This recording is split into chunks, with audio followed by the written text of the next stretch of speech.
L'information est mise sur un support qui maintenant s'est beaucoup dématérialisé, donc on parle de documents. Et comme vous traitez tous des documents, je suis sûre que j'ai des futurs clients dans la salle. Le document qui m'intéresse, moi, c'est le document qui est produit dans l'exercice d'une activité.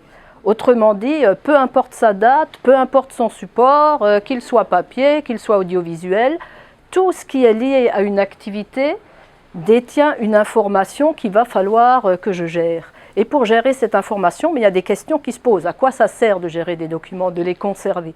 D'abord, vu l'augmentation de la réglementation, il faut prouver, donc la protection juridique a pris un grand essor, il faut documenter les activités, il faut aider à la décision et bien entendu préserver la mémoire de l'activité. Actuellement, on fait plus de gestion que du patrimoine. L'autre problème, c'est qu'il y a une fois, je traitais 3, 4, 5 km d'archives, j'étais à l'aise, je travaillais dans les éliminations, j'étais Terminator.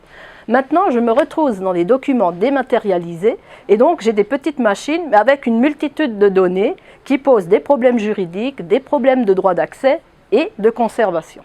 Alors, comment est-ce qu'on peut procéder? Mon travail consiste à étudier la gouvernance de l'information, ce qui est un terme très large dont vous entendez beaucoup parler et qui consiste à mettre en place des processus pour maîtriser la non-production de documents et être en conformité avec la réglementation. C'est-à-dire que, dans un premier temps, je vais m'intéresser aux documents que vous produisez tous les jours, c'est-à-dire les documents d'activité, pour répondre aux problèmes légaux, aux problèmes, je pense, hygiène et sécurité, d'inspection du travail par exemple. Donc ce sont des documents engageants et lorsqu'ils ne sont pas là, vous avez des problèmes et votre organisme peut être empêché de fonctionner.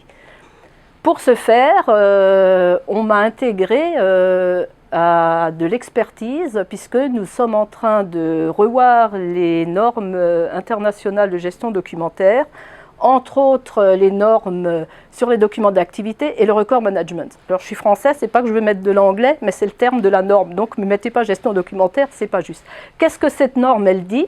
Elle dit qu'il faut garantir l'honnêteté des données et donc votre document doit être authentique. Comment votre document peut être identique?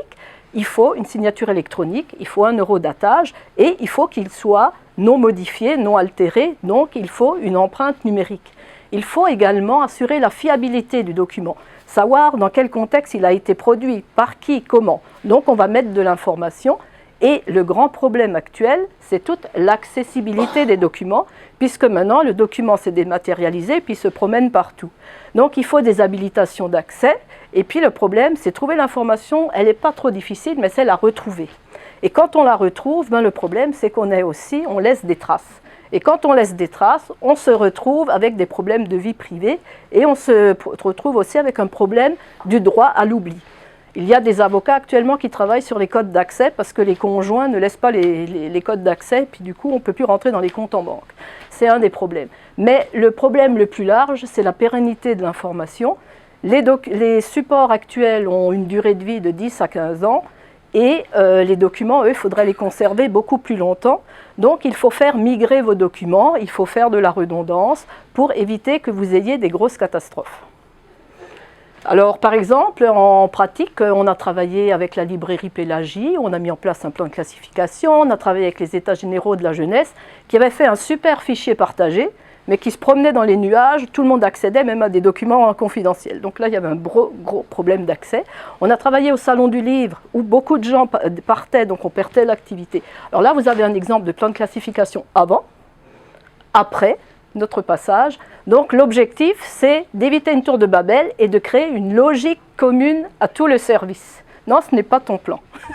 Donc, le moyen de bien faire, c'est de faire très peu de niveaux, mais d'être très logique dans le processus de travail.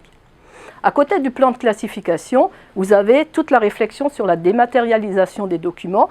Actuellement, je suis arrivée à convaincre la municipalité de Tracadie de mettre en place une politique documentaire puisqu'ils veulent tout dématérialiser. Le problème, c'est qu'ils ne savent pas encore vraiment ceux qui veulent dématérialiser et qui va l'utiliser. Donc, il y a un premier travail à faire et c'est dans cette expertise que je travaille. À côté de cela, ben, je m'intéresse aussi aux archives, puisque les archives, c'est la mémoire d'une institution.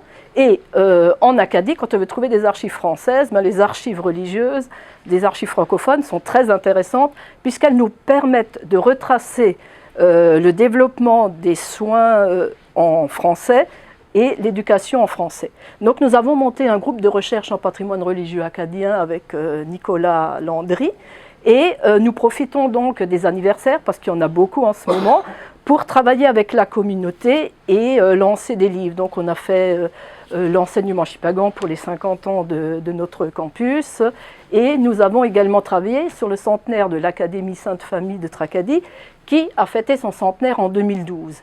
2018, super année, puisque c'est l'arrivée des religieuses 150 ans plus tôt à Tracadie, donc il y a peut-être un travail qui se met en route, mais en attendant, j'ai l'association des infirmières qui, elle, en 2016, va également fêter ses 100 ans. Donc nous travaillons actuellement, le livre est pratiquement fait, mais il faut avoir un peu de temps pour le mettre en forme, donc sur les écoles des soins infirmiers francophones dans le nord-est du Nouveau-Brunswick. Et je peux vous dire que l'histoire de Campbellton en 1916, c'est une sacrée épopée que je retrouve dans des archives de première fabuleuses. Alors par rapport à ça, je voulais alerter sur le problème de la sauvegarde de la mémoire, puisque nos religieuses, d'après les statistiques, j'ai compulsé, il semblerait qu'en 2035, vous n'aurez plus de religieuses hospitalières canadiennes, puisque la moyenne d'âge actuellement est de 84 ans. Nous sommes donc en train de perdre des témoins et on va essayer de restituer toute cette mémoire. Donc finalement, vous voyez, comme par rapport à un décideur, pour mettre en place une politique d'archives, j'ai à peu près 400 secondes. Et qu'est-ce que je veux lui faire dire? Il faut trouver le bon document pour la bonne personne au bon moment, et ça demande beaucoup de psychologie et de conviction. Merci beaucoup.